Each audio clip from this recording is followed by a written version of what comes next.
Welcome to Team Tiggio Court TV, where we upload videos every single day.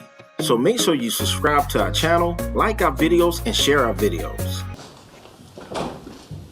Seated.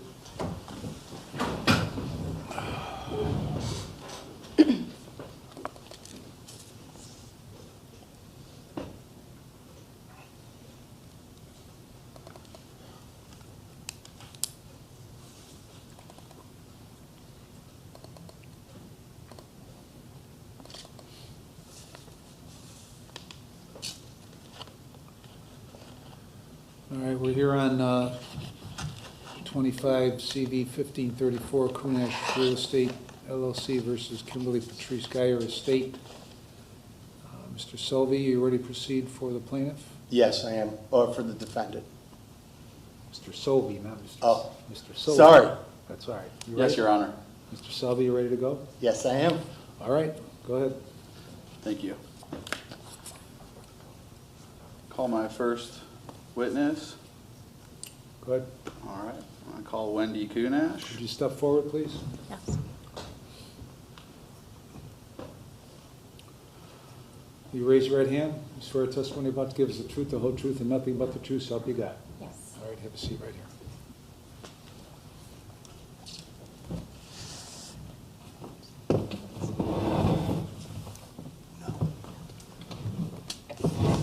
Ms. Kunash, can you please state and spell your name for the record? Yes, Wendy Kunash, W-E-N-D-Y, last name Kunash, K-U-N-A-S-H. And what is your relationship to plaintiff in this case, Kunash Real Estate LLC? Sole owner, Okay, so you have full decision-making authority for the business? correct. Okay.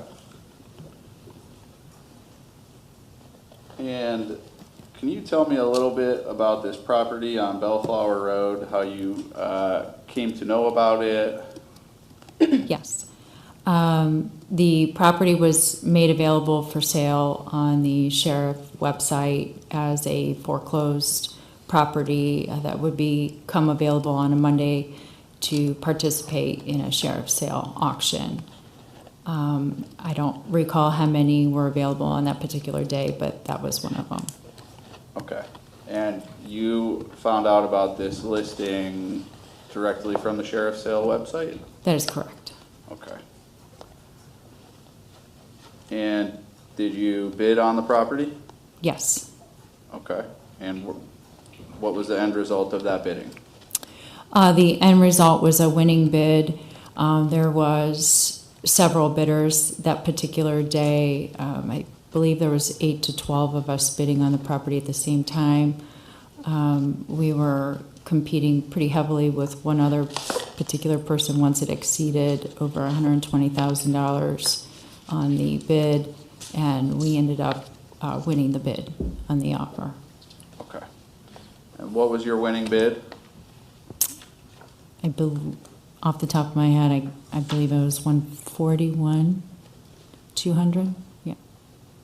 Okay. So you paid about $141,200 for this property? Yes. Okay. And do you recall what the fair market value of the property was listed at on the sheriff's sale site? 180,000. Okay. So you did acquire the property for what appeared to be less than fair market value? Correct. Okay. And so what was your intention with purchasing this property? Originally, the intention was that it would house my mother and father. We were looking at it, my fiance, as I say, he and I were looking at it because it's a ranch-style condo, one floor, no steps at all. My parents, we were hoping that they would be downsizing into something a little bit more manageable. Okay. And did either of your parents ever move into this property? No, my mother passed, and we're not allowed to rent. Okay. So, do you recall roughly what month property, the title to the property transferred to you? What month and year? So the process is about I want to say it took all of 90 days, about 90 days before we received the deed to the property. Okay.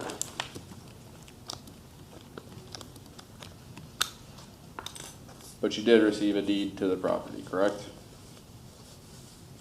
We did, yeah. Okay.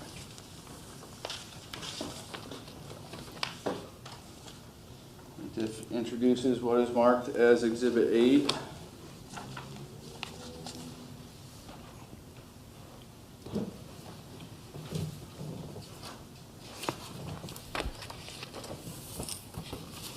Would you agree this is the deed which transfers property, the ownership of the property to you?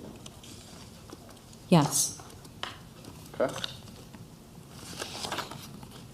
And can you review the deed and tell me what date this was granted to you? I'm sorry, did you ask me when it was granted? Yes. So let's see here. On here, it was executed on the 20th of September 2024. Okay. And on the first page, does it state what date it was recorded? And it was recorded on October 29th of 24. Okay. So you acquired this property and your intention was for, family members to move into it. That ultimately fell through.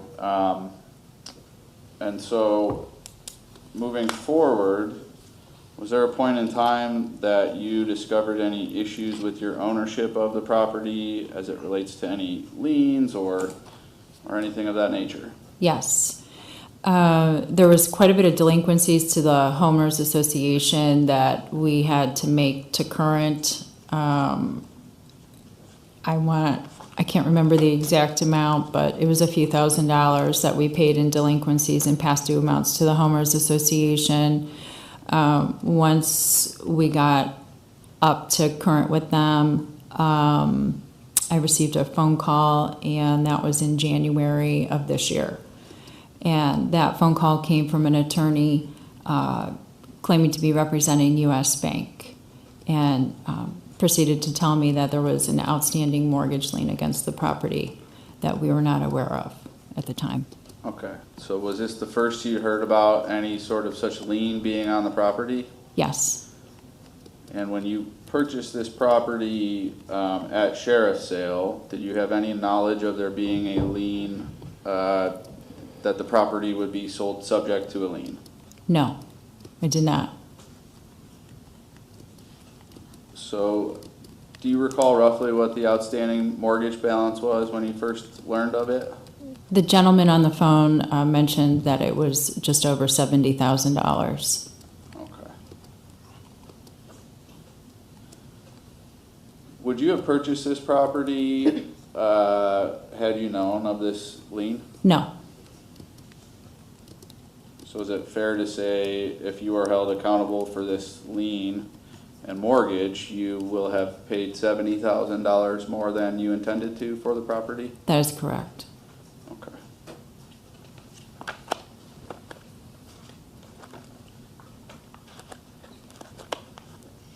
One second, please.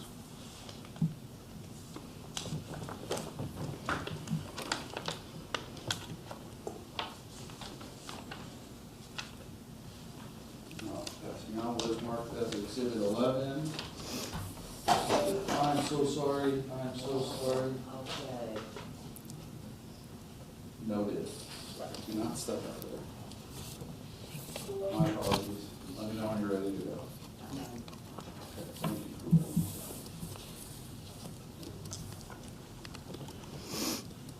Ms. Kunesh, can you explain to me what I just handed you? Yes, this was a letter that was emailed to me from an attorney that was representing the U.S. Bank. The letter is basically a payoff letter with a balance amount and also a request for payment directly to U.S. Bank for the outstanding mortgage. Okay. So is it accurate to state that as of April 28th, 2025, the total payoff amount was $70,000 or so dollars? Yes. What exactly is the total amount for the payoff on here? The total payoff amount on this is $70,976.11. Okay. Was this the first communication you received in writing related to this lien or mortgage on the property? Yes. Okay.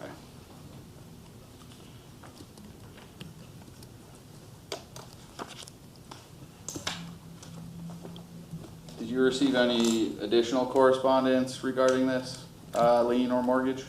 Yes, I received one more via mail to my office, and it was from a collection agency for a past due amount in regards to the outstanding mortgage.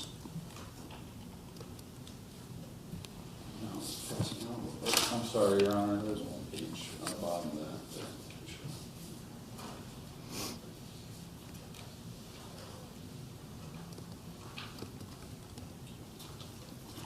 Handing you what is marked as Exhibit 12. Can you please identify what that is?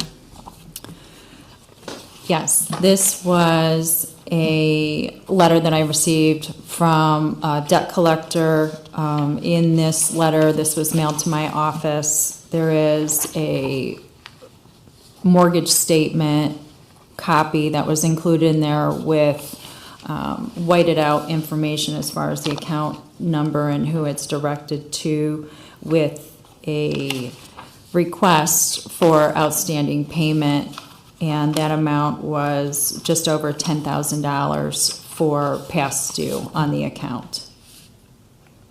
Okay. And was there a total payoff amount listed anywhere on there? Yes, the total amount of the debt currently at the time of this, which was July, $71,869.38. Is it fair to say that the outstanding payoff balance will just continue to increase with time? Yes.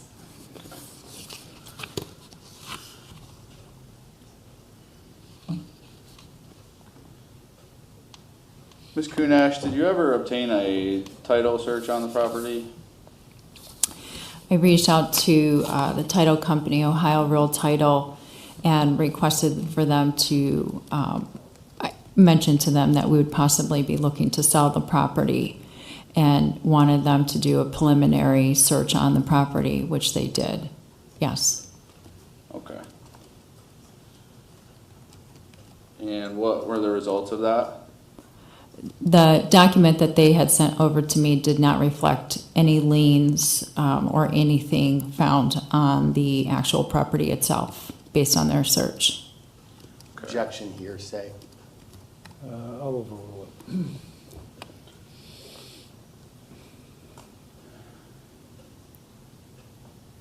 So, as of today, what is your intention with this property?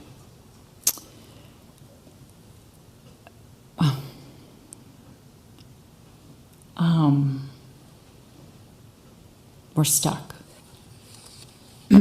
If I'm being completely transparent, we don't know. We can't sell the property because if we sell it, the first thing to be paid off would be an outstanding mortgage. The title company is aware of it now because I've pointed that out and said that there is a lien against this property. And that is always paid first when there's something recorded against it. So if we sell the property, that total balance that's due would be cleared, and then whatever is left over would be, part of the sale. The problem is the value of the actual condo. In order to sell the property to clear the lien, and also what we've paid for it, we would have to sell the property for far more than the actual value, and no sale has ever been recorded in that development exceeding that amount. Okay. So Ms. Kunesh, can you tell me a little bit about what you do for work? I sell real estate. Okay. And do you sell real estate that is on the open market? Yes. Do you ever participate as a broker of any sort in sheriff sales or foreclosures? As a broker, As an agent? just as an agent, solely for the purpose of myself, and my fiance, yes. Okay. Have you ever had any formal education as part of your real estate licensure or otherwise regarding foreclosures or sheriff sales? Education, yes. As far as education, learning about the county sheriff sales and how those are functioning, no. To learn about foreclosures and how the process of foreclosures start with a homeowner and things like that, yes, in my continuing education background, as far as classes. But everything that I have learned about the actual sheriff's sales has been going directly to the sheriff's department and talking with the gals there. There's been one particular person that I speak with there by the name of Ashley, who's helped us with the sales. Okay. Ms. Kunesh, do you read the News Herald? No. Okay.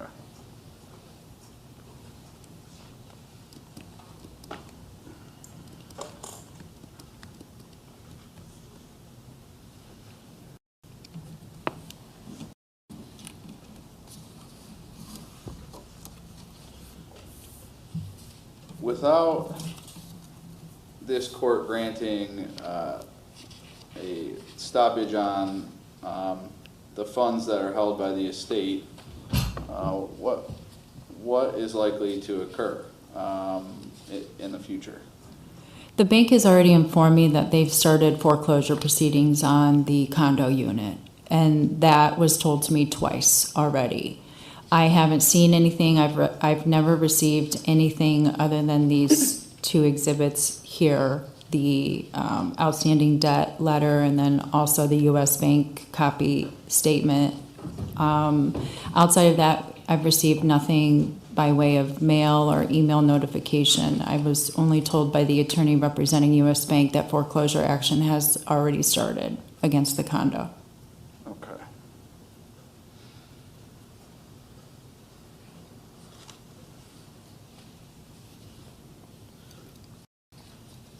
So by purchasing this property subject to a lien, how do you feel that benefits defendant here?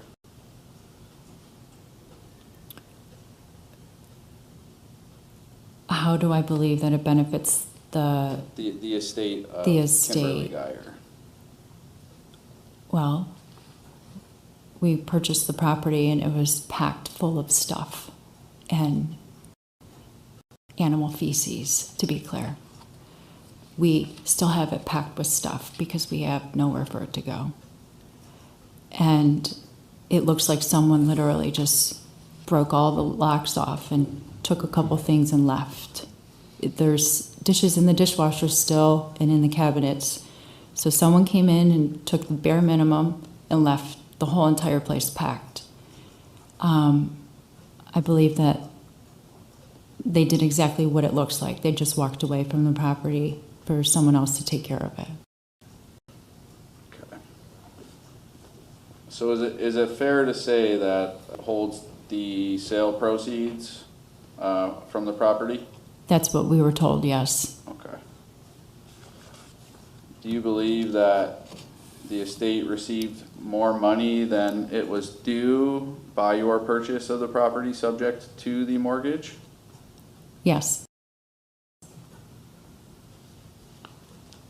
If you had known this property was sold subject to a $70,000 mortgage,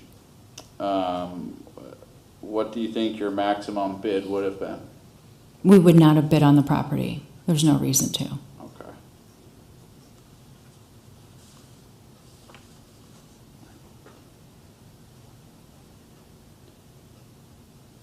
Do you believe that the estate should benefit by being able to walk away from the $70,000 mortgage?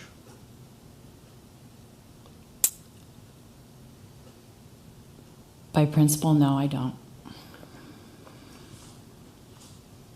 And do you believe that the heirs of the estate will acquire more money without any sort of judgment in your favor in this case than they would had the property been sold subject to the mortgage? Yes,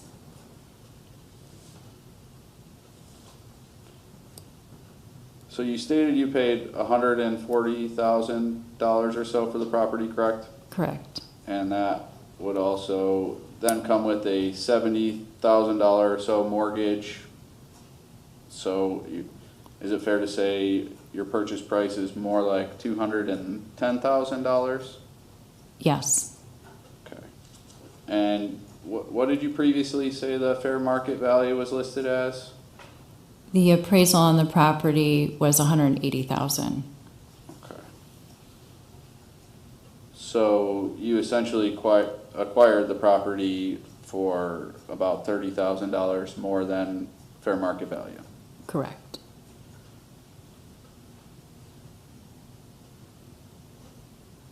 So had this property been sold and let's say the property were sold at fair market value of $180,000, but not subject to the lien, would the lien have been satisfied through that process? Would the lien have been? I'll restate Okay. the question.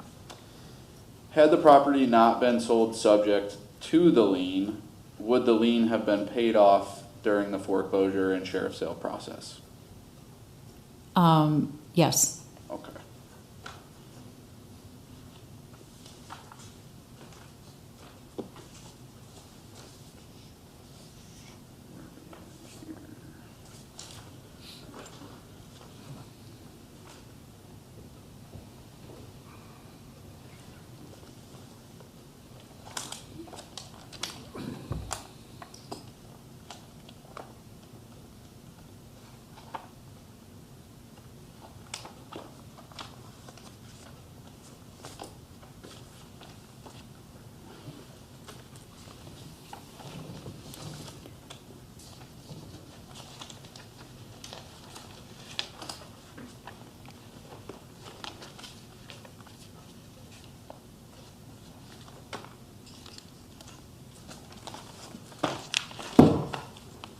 Handing out what is marked as Exhibit 3.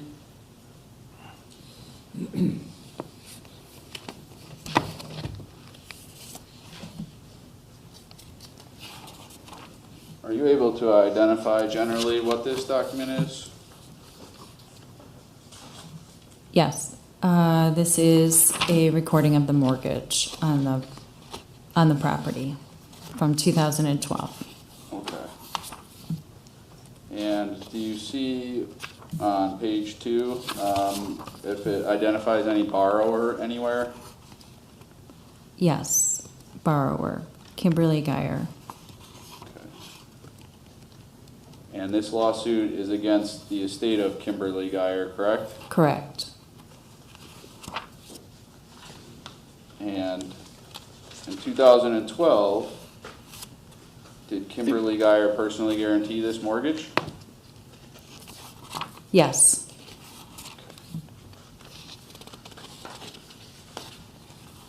Do you believe it's fair to state that this mortgage was a debt of Kimberly Geyer? yes, Okay.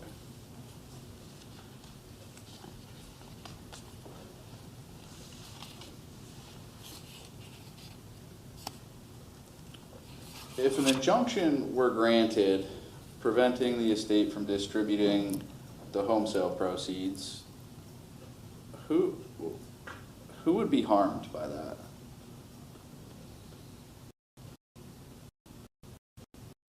if an injunction, Preventing the estate from distributing the home sale proceeds during the pendency of this case, Yeah. who would be harmed by that? no one, maybe the heirs having to wait. Okay. think it's fair to say the heirs would receive less money if the personally guaranteed mortgage of Kimberly Geyer were paid out of the foreclosure process? Yes. Nothing further at this time, Your Honor. Ross? Yeah, can you go hand her over exhibits? They're on the corner of the table up there. Yes. All of them. Yeah. Oh, yeah.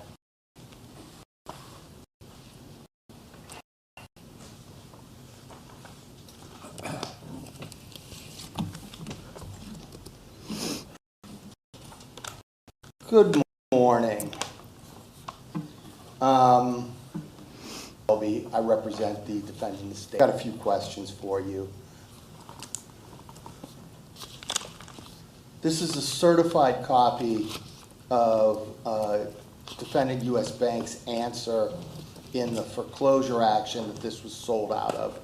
And this is a certified copy from the clerk of court, so it's self-authenticating. Look at the bottom of the second page. In bold and underlined, it says that U.S. Bank is asking that the property be sold subject to the first mortgage lien of defendant U.S. Bank, correct? That's correct. Okay. And the estate didn't participate in that decision. That was the bank's decision, correct? The estate wasn't opened until much late, a year Yeah. later. So Yes. this was purely the bank's decision. Yes. Okay. And had you reviewed the docket and these documents from the foreclosure action, you would have seen that it was being sold subject to the lien, correct? This was from 2023, January of 2023, which, no, I did not see this. But had you gone and done the investigation, this was available to look at. It may be available, yes. Okay.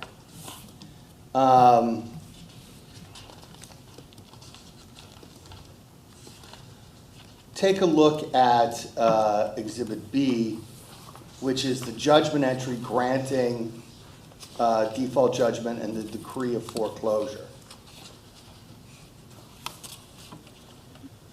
And if you look on the fourth page,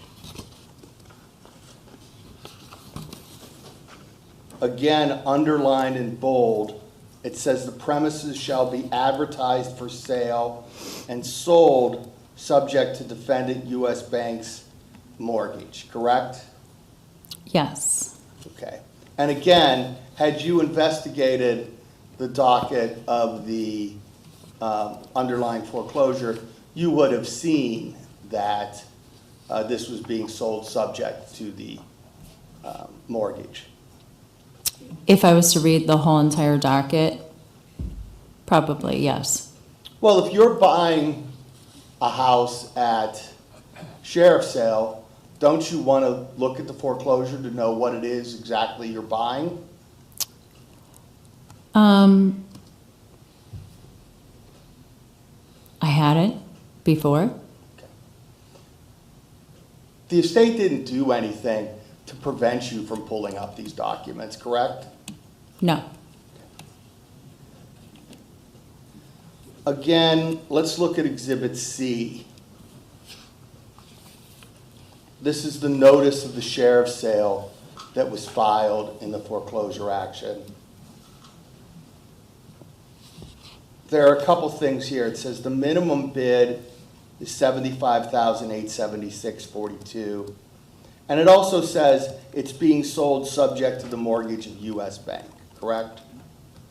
Yes. So this is the third document on the docket that says that it's being sold subject to the lien. Yes. And we'll come back. Let's look at D. This is the sheriff's return. Now, if you look there, I don't know, about 7 or 8 lines down in the first paragraph, it says that the appraised value of the real estate was $183,000, correct? Mm-hmm. So it was a little more than you had testified to. You had said 180. It was actually 183, correct? Sure, yes, it's 183. Okay. Now, you understand in foreclosure sales, the opening bid is 2/3 of the appraised value. That's correct. The minimum bid of $75,876.42 is significantly less than 2/3 of appraised value. Correct. It's actually 2/3 of the equity in the property that was subject to the mortgage. Correct? I'm not doing the math in my head at the moment, but sure. But knowing that the minimum bid was less than 2/3 of the appraised value, shouldn't that put you on notice that you should at least investigate why the opening bid is so low? No. Going back to Exhibit D, in there, let's see, it's the notice that appeared in the News Herald. It's the 5th page, I think.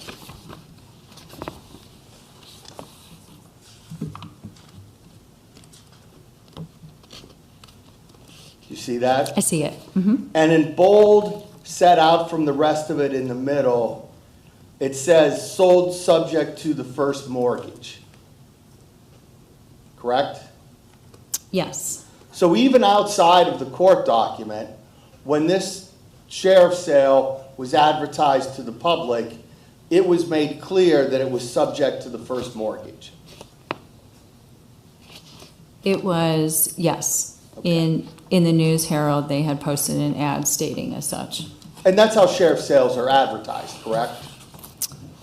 It is, yes. So you didn't even need to go to the docket. You could have just looked at the notice of the sheriff's sale that was published in the newspaper, and you would have seen that it was subject to a mortgage, correct?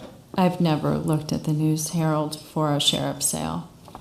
And that's not the estate's fault. No, it's not. Okay. That's something you clearly could have done and decided not to do. I could have, and I don't, yes. Okay. But it's not the estate's fault in any way that you don't look at the dockets, you don't look at the notice, you don't investigate these things, correct?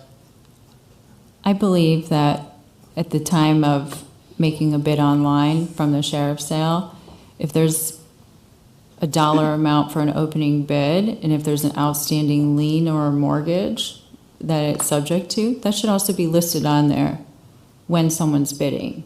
But it's not. You're right. It's published in a News Herald article many months before that doesn't even come out in paper form anymore, and most people are not online. And the notice of sheriff's sale that you looked at, that wasn't put out by the estate, correct? I didn't look at a sheriff's sale notice. We just went online and we looked at the list of properties that are available for sale. Okay. And it just listed this property and the minimum bid. Correct. Okay. And that was put out by the sheriff's office. Correct. Now, you paid, $141,200 for the property? Correct. And you said there are 10 or 12 bidders, correct? Yes. Okay. And most of them had dropped out by the time you got to $120,000. Yeah, there was auto bids that were set. So when that happens, if someone bids, it automatically covers, it increases. They had put in what their maximum bid was going to be before the auction started. Correct, yes. Now, the appraised value was $183,000, correct? Yes. Less the mortgage of roughly $70,000, you'd be looking at $113,000 plus or minus, correct? For value, yes. Okay. So, is it possible all those other bidders that dropped out because they knew they were buying it subject to the mortgage and the appropriate value to bid was in the $110,000 to $115,000 range?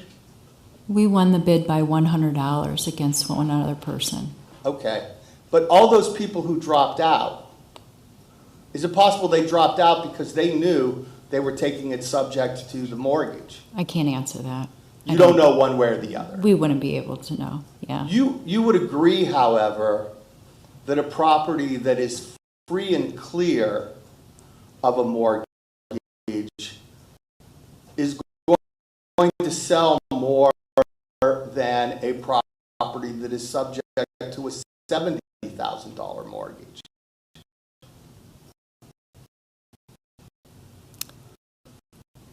If it's known, And we've established you had the opportunity to know that. You just hadn't done the things that would have told you that, correct? I don't know.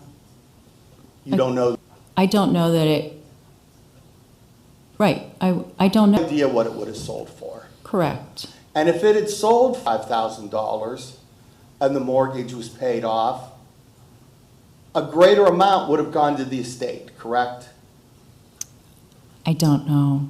Well, you know, you got $142,000 and it's subject to the mortgage, okay? If somebody had paid $183,000 and the mortgage was paid off, after the mortgage, there'd still be over $100,000 available for the estate. If there was an estate opened, Well, whoever, whether it was the decedent, you know, prior, or whether it was the estate, you know, there would have been more money available to them if there was a higher bid and the mortgage was paid off. it's very possible. I And don't know. And we have no idea what this property would have sold for if it was selling free and clear, because that's not what happened. Correct.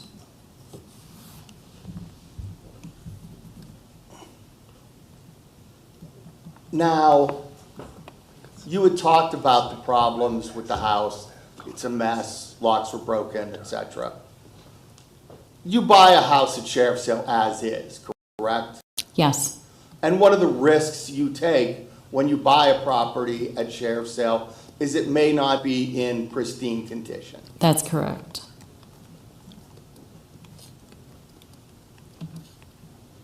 Now, you talked about the bank enforcing its promissory note. That's an agreement between the bank and the decedent, now the estate, correct? I'm sorry, can you repeat that? Yeah.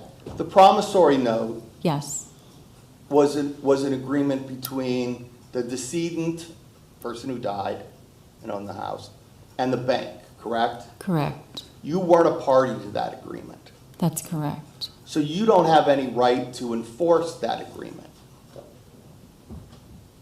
I don't know. Objection calls for legal conclusion. Overruled.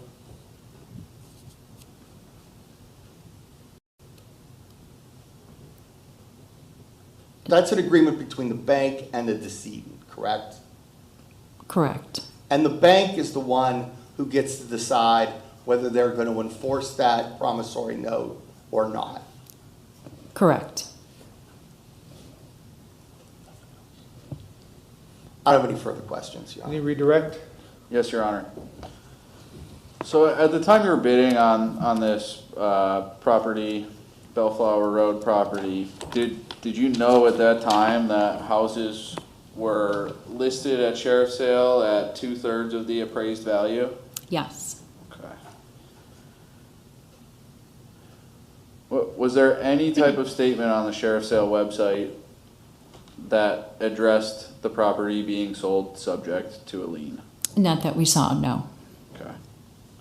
Do you believe sheriff sales typically sell at fair market value? I believe that I do believe that they will sell around fair market value or just under that, yes. Okay.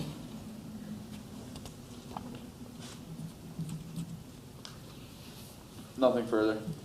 Any recross? Real quick, you said that you generally believe sheriff's sales will sell for around appraised value. You bought this for over $40,000 less than appraised value. What I said was around fair market value or less, yes. Well, you got this considerably less. If this was free and clear, you would have deal on this property. If that's what yes, if you want to say that you feel that we have a deal, if there was no lien on the property, then yes. But that also considers the as-is portion of the property as well. Which right? was your risk. Correct. And if you listed this property for sale now, you wouldn't list it for the $141,000 you bought it at. You would list it for considerably more. If we were to list the property, yes. Nothing further, Your Honor. All right, you may step down, thank you. Any other witnesses? I'd like to call the administrator of the estate, Talia Stewart. Step forward. You raise your right hand. You swear testimony about gives the truth, the whole truth, and nothing but the truth, so help you God. Yes. All right, have a seat.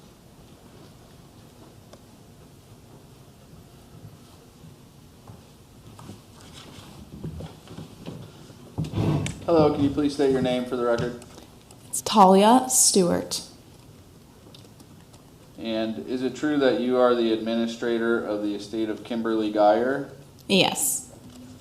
And is it true, as part of your duties as that attorney, you have the duty to settle the debts and assets of the decedent Yes.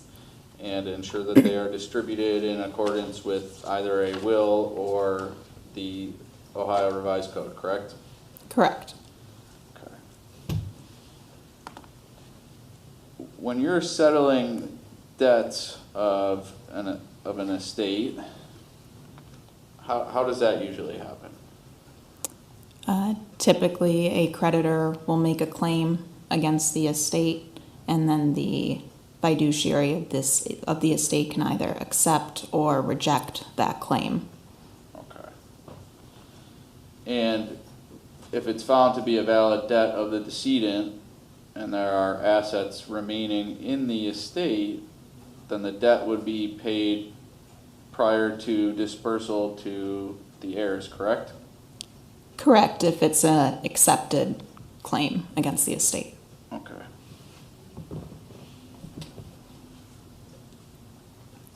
For what reason should the heirs of the estate be entitled to walk away from a personally guaranteed mortgage made by the decedent?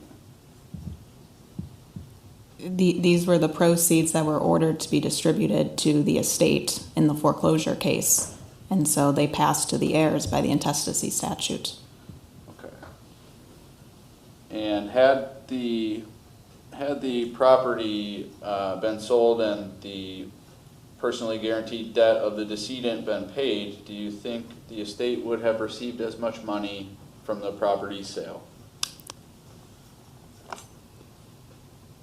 Can you repeat that? Yeah. Had this property been sold subject to, not subject to the mortgage, and the proceeds used to pay off the mortgage, do you think the estate would have received as much money from the home sale? I can't really answer that one way or the other, because I don't know what it would have sold for.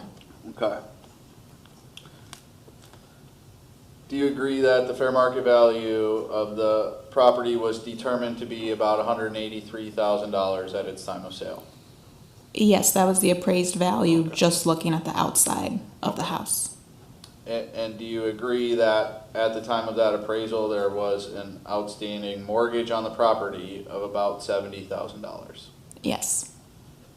Okay. So would that, if we're just using round numbers, would that be about $110,000 in equity? Approximately. Okay. Yet the property was sold for $141,000, correct? Yes.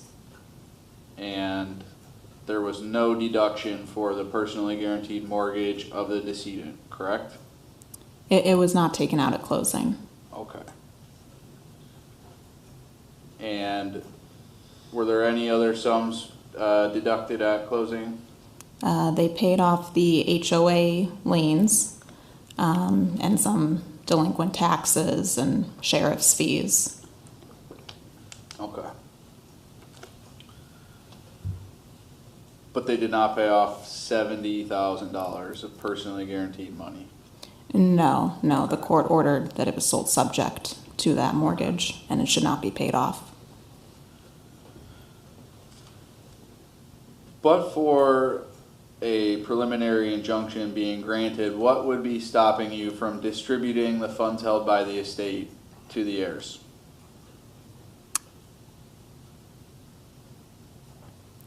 Really just, submitting the final account and getting approval by the probate judge to do so.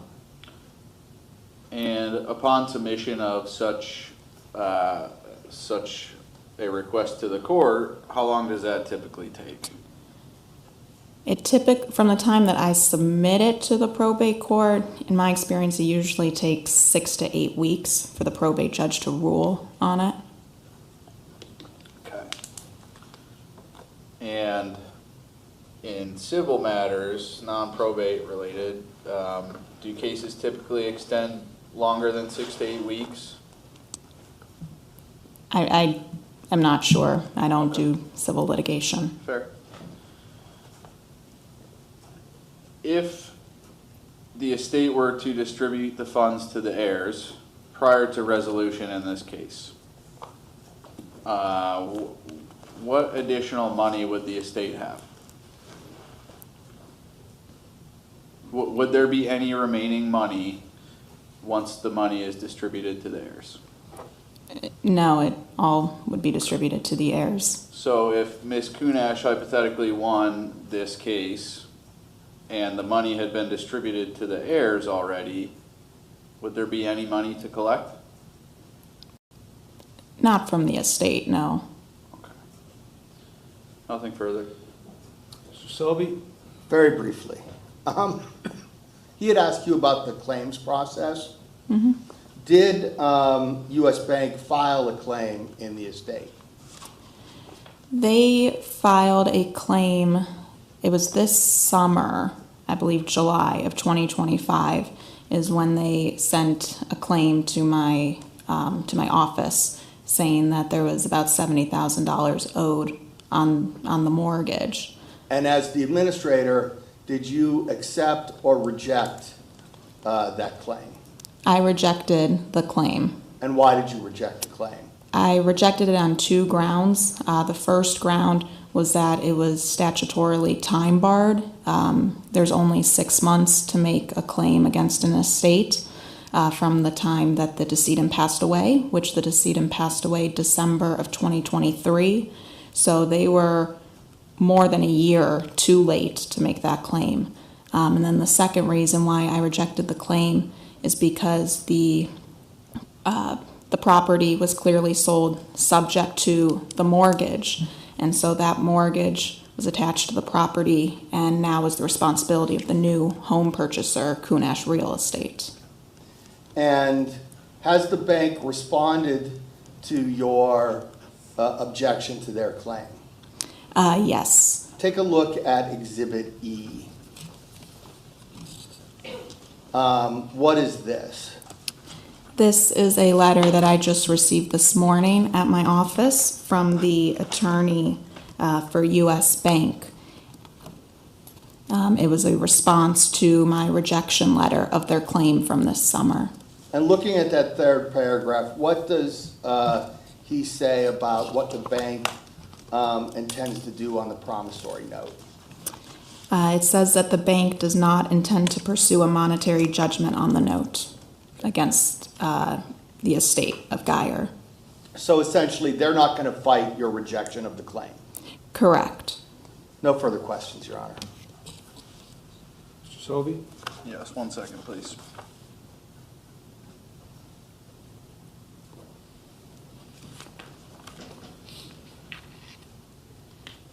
You stated that the decedent died in December of 2023, correct? Yes. Okay. And roughly when was the estate opened? I believe it was sometime in 2024, but I'm not positive since I was not the one who opened the estate. Okay.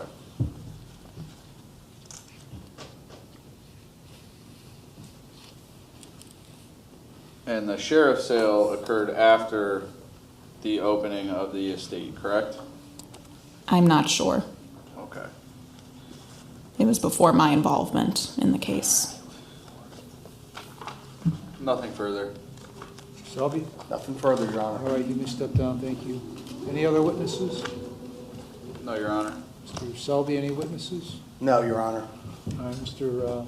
Silva, do you want to argue? I'm sorry, Your Honor. Do you want to argue? Yes, sir. A benefit was conferred upon defendant, the estate of Kimberly Geyer.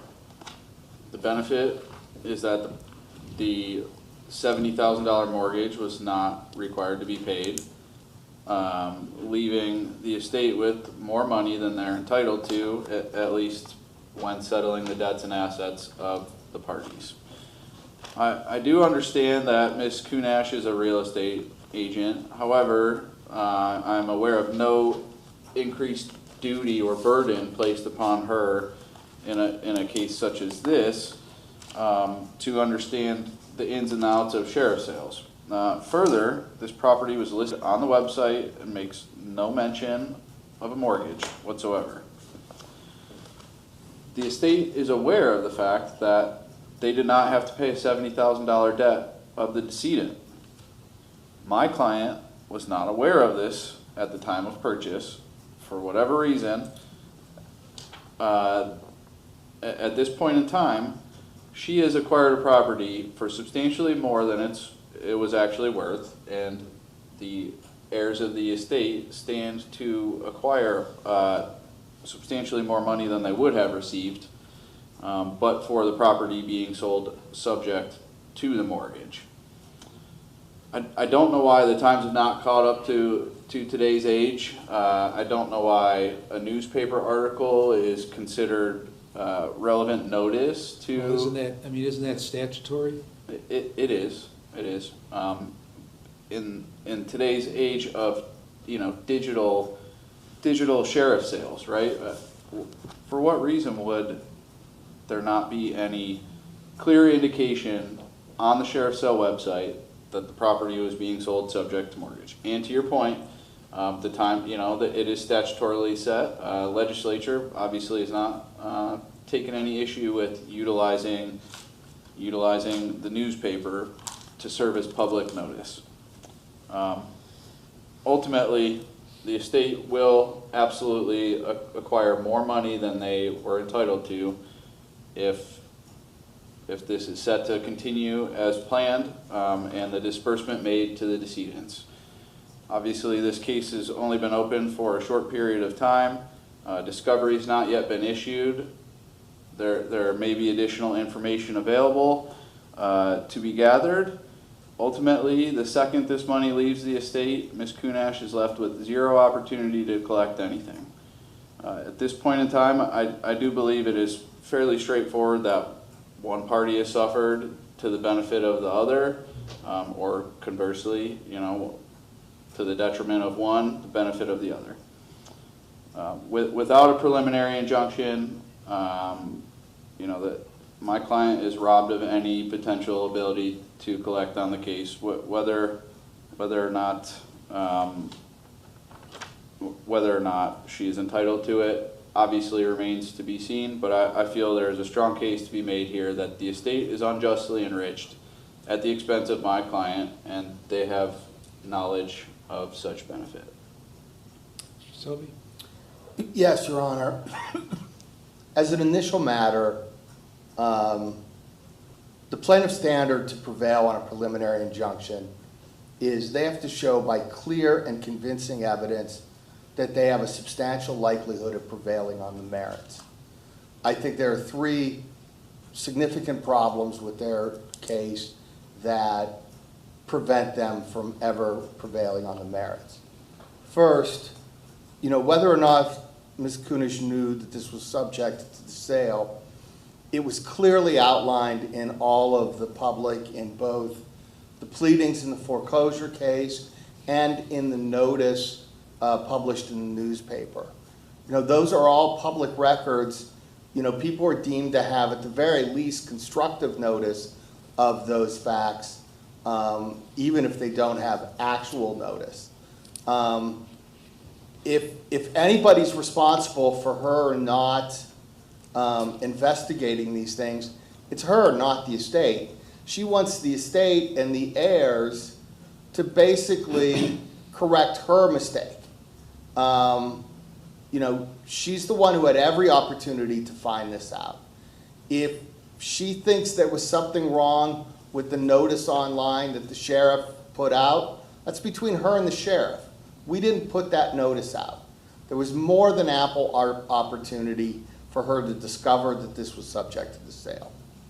The second issue is their entire argument of unjust enrichment presumes that this property, even if it was being sold free and clear, would have only sold for $141,000. As she said, there were 10 to 12 bidders. There's a very strong likelihood that those people dropped out when they did because they knew they were acquiring the property subject to a mortgage. Presumably, had the mortgage, were they getting the property free and clear, people would have paid much closer, if not more, than the appraised value, which means, there would have been more money to go to the estate even if the mortgage was paid off. Their damages on unjust enrichment are so speculative. The difference between selling a property at sheriff's sale subject to a mortgage and selling it free and clear are absolutely two different situations. And, we have no idea what would have happened if it sold free or clear. But I think it's fairly obvious it likely would have sold for more than $41,200. But her whole damage claim is speculative and based on an unreasonable premise that it still would have sold for what she bought it for. The final issue is, what she's really trying to do is enforce the promissory note between the decedent and the bank. That's a contract between the bank and the decedent. Whether the bank wants to enforce that against the estate is the bank's choice. She's not privy to that contract. She doesn't have any right to enforce the bank's rights on that contract. As we demonstrated, the bank did make a claim. It was objected to, and the bank decided they were going to abandon the claim. That's between the bank and the estate. Ms. Kunish isn't a party to that decision or, those loan documents. For all of those reasons, I don't think they can establish by clear and convincing evidence that they have a substantial likelihood of prevailing on the merits. All right, thank you. I will take it under advisement and issue a written decision. Thank you, I appreciate it. All rise.